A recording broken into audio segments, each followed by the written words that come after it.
కుట్ర. నీ ఇంటి మీదకి వచ్చి నీ ఇంటి దగ్గరికి ఎందుకు వచ్చా? నిరసన తెలియజేయడానికి వచ్చా.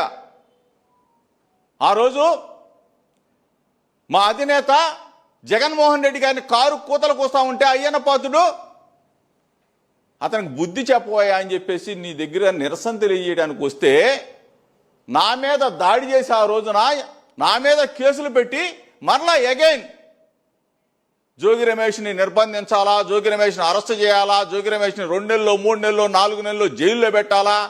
ఏమి రాక్షసానందం ఇదే? ఆఫ్రికా నుంచి ఫోన్లో మాట్లాడి జనార్దన్తో ఎప్పుడైనా నా పేరు ప్రస్తావన వచ్చిందా? ఎయిర్పోర్ట్లో దిగాడు, కస్టడీకి పోలీసులు తీసుకెళ్లారు, తీసుకొచ్చి కోర్టులో రిమాండ్ రిపోర్ట్ సమర్పించారు. ఏ రోజైనా ఎప్పుడైనా జోగి రమేష్ పేరు రిమాండ్ రిపోర్ట్లో ఉందా? కోర్టులో ఎప్పుడైనా జనార్దన్ చెప్పాడా?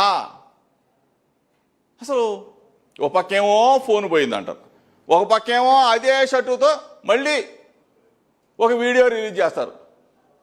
ఎంత ఫేక్ గాళ్ళు మీరంతా, ఫేక్. వాట్సాప్ చాటింగ్ అంట.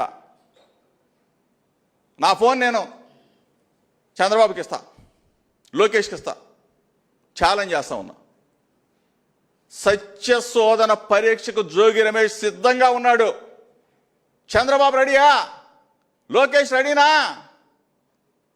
ఎంత దిగజారిపోయారా బాబు మీరు?